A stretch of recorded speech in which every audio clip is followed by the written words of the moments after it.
ultimately, when it comes down to it, I'm artist first, and I knew that I had seen so many great artists who could do more than what they were allowed to do in the bigger system. So I thought, well, let's put these people together. Let's make everyone kind of, you know, united in that we're all going to build this together.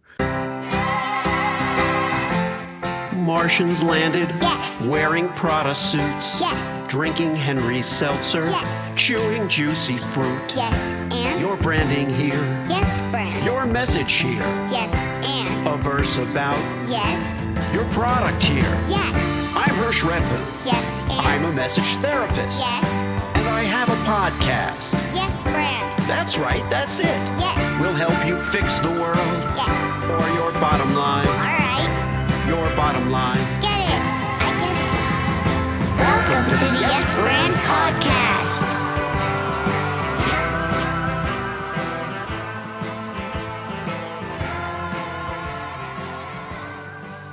Joining me today on Yes Brand is Ben Butcher, founder and CEO of Kaleidos Creative.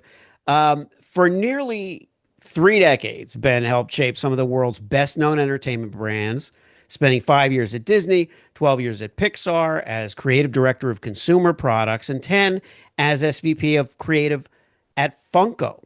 Mhm. Along the way, he helped bring countless characters and stories into people's lives through products and collectibles. And today, Ben's writing a different chapter. And as you know, listener, those are the kinds of people we love to talk to. As the founder of Kaleidos Creative, he's building an artist-led company around original storytelling, creativity, and the belief that the next generation of iconic brands doesn't have to come from the biggest studios. Ben, welcome to Yes Brand. Hey, thank you, Hersh. It's good to be here.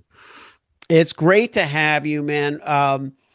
You have worked for companies almost everyone recognizes. Yes. What made you finally say, okay, it's time to build my own? I think, I mean, I look, my career is very fortunate, right? I got to work at, the best companies. I think like over all those years of working in those companies, like you see little opportunities, you see things that work really well, you see things that don't. And I think as you go through all that, you start to realize, wow, maybe there could be something, interesting to try to do on your own. And, I got to work with so many amazing brands that all started as original ideas at some point. And I think, when I decided to leave Funko, I thought, well, look, there's never going to be a better chance than now to at least give it a shot and see what we can do. And yeah, I just felt strongly that it's a good opportunity. I feel like a lot of the IP and brands that are out there have been out there a long time, and maybe there's an opportunity to find some newness, some freshness, and also bring some more personal connections from people to people. Yeah, and that's a point. The personal connections is something I definitely want to dive into. Um, but before we go there, I love the idea of saying kind of respectfully, look, a lot of these brands have been out there a long time. And as we were saying even before we started recording, um, if you let a brand breathe or you let something breathe, it evolves over time. But I I see when I look at some of those legacy brands, let's say, I see a lot of tension as they try to evolve. Do you see that? 100%. Yeah, I think especially as they've gotten longer in their time, right? I think they are finding it more difficult to bring newness to it. I think they're a little bit scared to kind of go off the path a little bit, even within that same brand. I think they've almost created these kind of handcuffs that they can't get out of now, and they've Yeah. got these barriers have gotten so much, and they've kind of directed it into this narrow pipe. And I think that's the biggest challenge they face right now is what to do once you've kind of limited it so much. Yeah. Yeah. There's staying true to your brand and your values and your name and giving the audience consistency. And then there's handcuffing yourself as you described. So speaking of not being handcuffed, so once you changed the trajectory, what changed what changed in terms of the way you think about creative work now? What was interesting is it really didn't change a whole lot in terms of why I love the creative process. I mean, ultimately, like whether you're working with, another brand or you're working with your own, essentially you're still putting everything you had into it. I still put every ounce of my being into some of those other characters. I think when you get into creating, new stuff, I think the challenge becomes you don't have this built-in audience, right? You don't have some of those things that maybe, you know, obviously helped as you were developing, even if you're developing new things for those brands. I think what we've had to do as a group is just realize, okay, we're creating this new IP and we're trying to connect with people. Not everything's going to work, and also it's brand new. Like it's not something that they already have a connection to. So I think that's been the biggest challenge. It's not so much the process, but how we now take something that's totally new and try to build that connection that we know can be there with brands over a period of time. So, yeah, that's the biggest challenge right now. Yeah. You mentioned that Kaleidos changed your trajectory. But what happened that made it impossible not to say yes to doing this? I think I mean, look, I'm not like the most corporate of persons to begin with. So I think, Yeah. you spend so much energy kind of trying to bring, something new and trying to not get caught up in the big corporate machines. And I think when I finally kind of stepped away, which I hadn't done in my whole career, I'd just been going, going, going. I think I took a breath. I started looking at what the possibilities were to continue my career. And I just thought I don't want to go back into the same machine and kind of go through the same, process and just have done that, been there, done that. And I was like, I want to try some, I want to see if all this knowledge and all this experience and media, and being able to culminate this most incredible art team, if we can't, add something new as opposed to continuing something that people already know. That was the real draw. I was like, let's try this. Let's see what we can do. And also, I keep coming back to the idea of an artist-led company.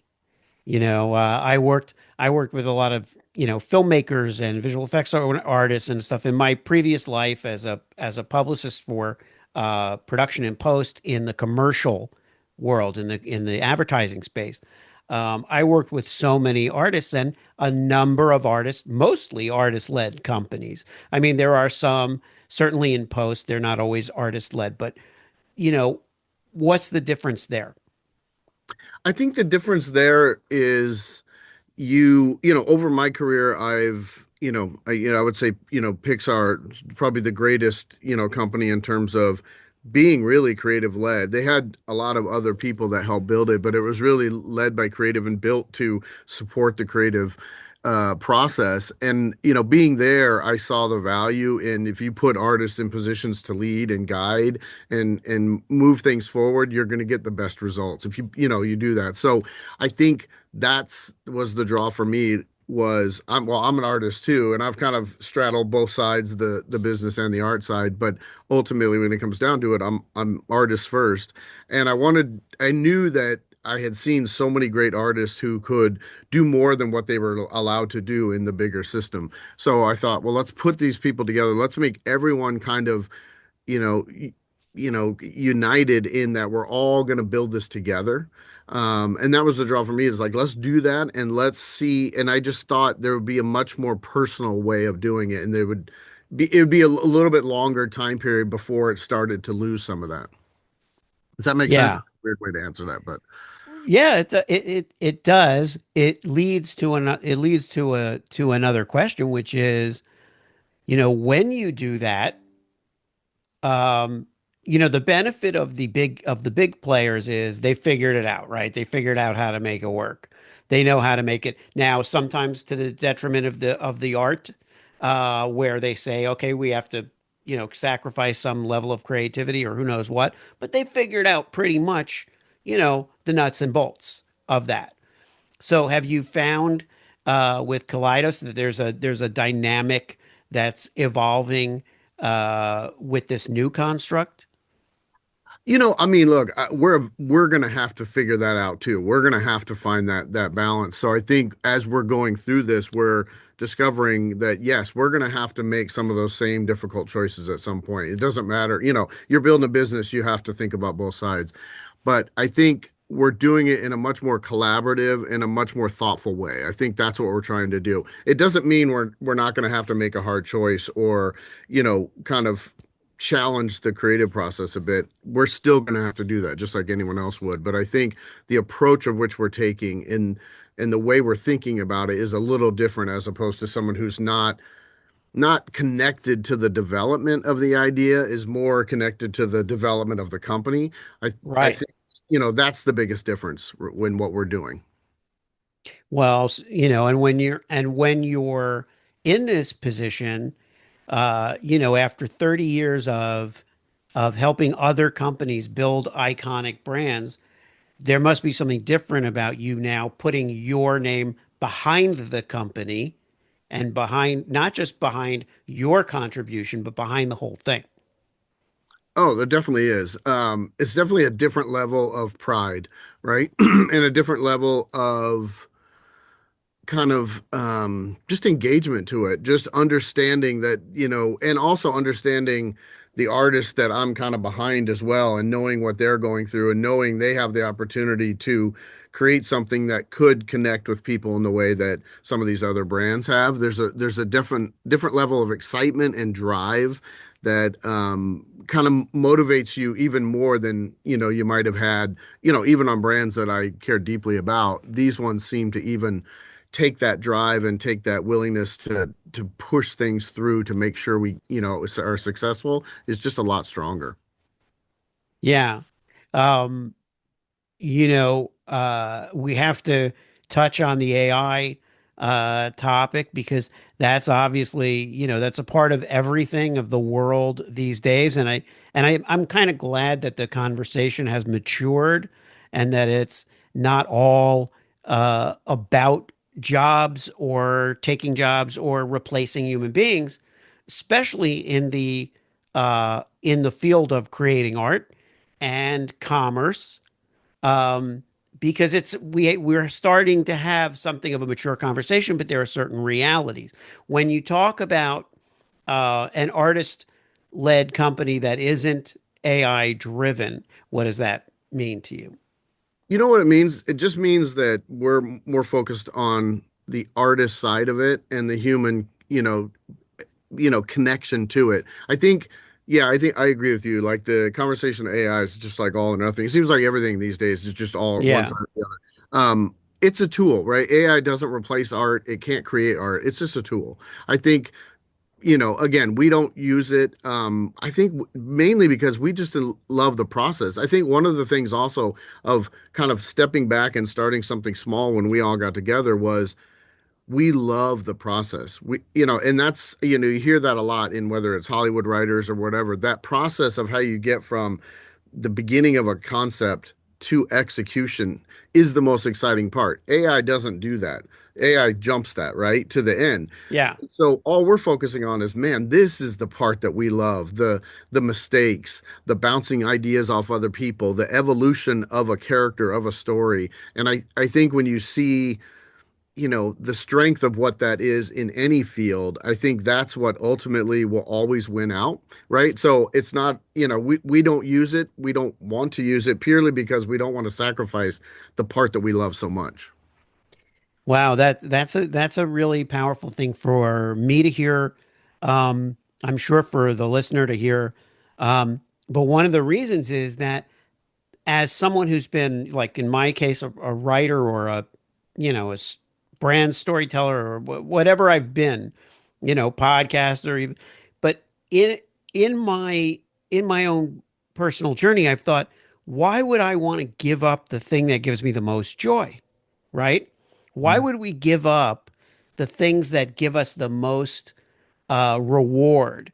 In other words, if you love writing, if you love language, if you love storytelling, if you love images and you love characters and you love all this creativity, why willingly give it up?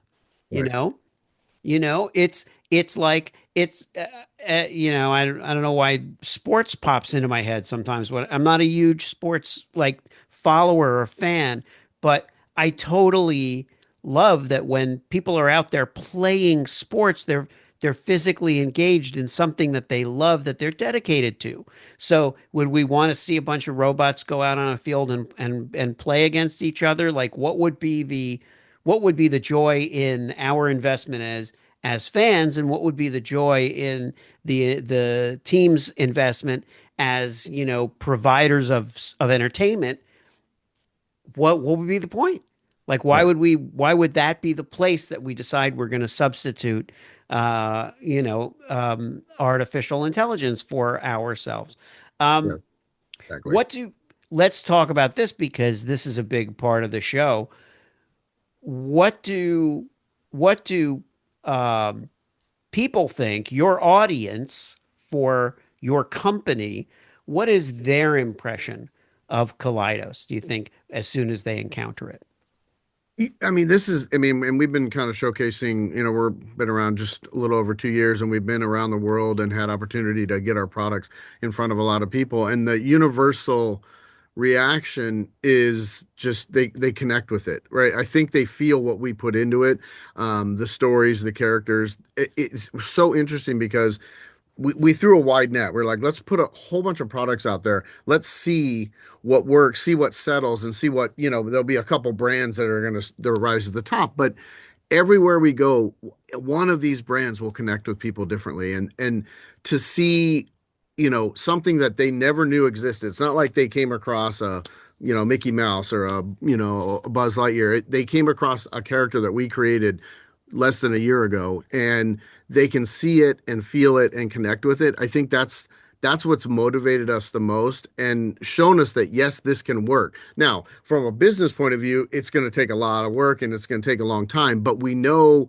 the nucleus of what we set out to do was put ourselves into something that is personal, that you will find, that you'll connect with something, go, you know what, that's me, finding like, a veterinarian who reacted to one of our, animal products is like, I'm going to put this here, it's going to motivate me. Or, someone over here who connected with the loneliness that comes across in one of our lines, or the friendship, or the imagination. And just, I think, nowadays people are looking for more intimate connections and less of, big kind of over, marketed kind of messages.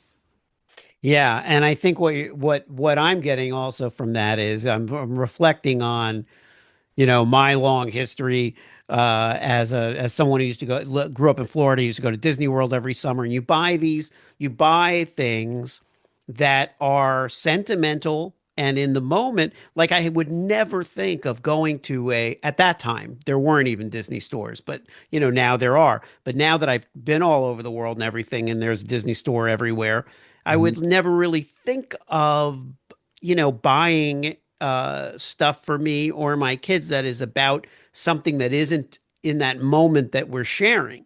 It's like, what does it have to do with anything? And you have even the further advantage that these are new things, new stories, new characters, new pieces that they don't associate with any other big any other thing. Now, when we think about the future, what do you feel you're building here that didn't exist when you were at Pixar or Funko? If you look, 5, 10 years down the line.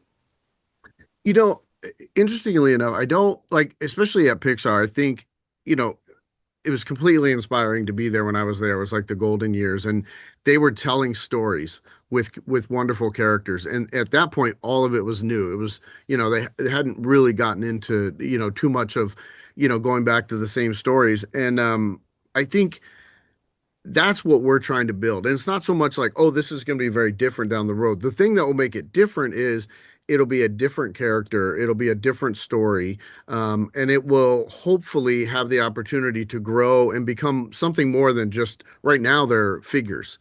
But the idea would be, could they be movies? Could they be stories in different? It doesn't matter what the format.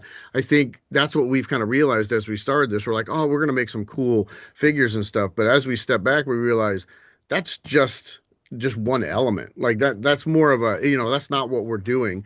So I think what we're trying to do is put something out there that might yeah, might not have existed, but is probably a story that is still similar, something you can still connect with because a lot of these storylines and the reason why brands work for so long is they're universal stories. They're stories that have, been told over time. So I think what we're trying to do is add our element to that rich history of people telling stories with characters to connect with.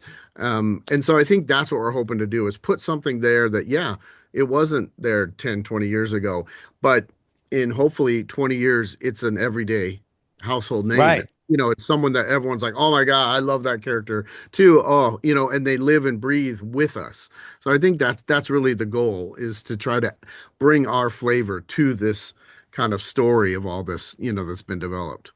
Yeah, I think ultimately it's a story not of company creation, but of creative authorship. You know, you somebody when Pixar hires somebody, they're doing new projects. Everything's new. New things are happening. But here, it it's like it's this what I feel this story today is what happens when someone who's spent decades building other people's worlds finally decides to create a world of his own, you know, and that comes with all the challenges we described, all the challenges we talked about, but I do feel like it's rich in rewards, but you do probably have to have patience and right, Yeah. you That's the know hard part. That's the hard part. that that's the hardest part is patience. So let's close with this thought because I know that a lot of entrepreneurs and builders and creators can relate to this. Um, what do you do? What do you do to help yourself maintain the energy, the momentum, and also the patience? That is literally the most difficult part. The funny thing is, anyone that starts their own thing, you start reading about, all the patterns and stuff people go through as entrepreneurs, and they always talk, it's not an easy road. So I think what I have to find myself doing constantly is go back to the very first like thought about why we're doing this, right? And I think even as a group, we have to kind of remind ourselves because you start to get pulled and you realize you're going to have to evolve as you go and change. But what we don't want to forget is why we started it. The goal of, it's an artist led, it's a people first. It's don't forget the human connection in all this. And so I think that's what we keep going back to. Like your stress level goes here because of this side of the business. Your stress level, you're never going to have enough patience because you're in this. Like these are your creations, like this team's creations. So the patience is even harder than it would be when you're working with someone else's, right? Because you love these things more than anyone could, and you want to see people connect with them. So it's just getting back. Like we constantly go back and go, okay, guys, like why do we do this again? This is why we did it. Are our decisions that we're making keeping us on that path and not leading us away from the one thing that unified this group of 12 to even get this going? So that's what I have to. And look, it's not easy. Like there's days where I don't want to hear myself remind me of that because there's so many other frustrations. But when you go back to that and you look at the people around you and you see in their eyes that they believe in that one journey, that's what keeps you going. Wow. Well, thank you, Ben Butcher, for coming on Yes Brand, for opening your mind and your heart to the conversation, and um, and I am excited to follow you and to see where these things go and what comes next. There'll be your URLs and stuff to find you in the show notes. If there's any URL or anything you want to share now, feel free. Yeah, I mean, you can go to our website, it's just kaleidoscreative.com. And then also, we're on TikTok and we do a Thursday live where it's in our studio with our artists. And so, trying to live that message we talk about. You can come in, join us, you can ask us anything. We're doodling, you can see us doing the process, like drawing, I doing back love it. drawings, and just interacting with people and just trying to keep that connection there. So yeah, those are the ways. And we do that every Thursday at 4 o'clock on TikTok. Awesome. Yeah. All right. Well, we'll be sure to have that in the show notes as well. Love it, man. Thanks so much for coming on. All right. Appreciate it. Thank you so much. All right. If you liked the show, Yes, and it worked for you, yes, then subscribe and leave a yes, friend. 5-star review. Yes, friend. Tell all your friends. Yes, friend. Get your branding here. Yes, friend. Get your branding here. Yes, friend. Did I make it clear? Yes, friend. Get your branding on Yes. before they're gone.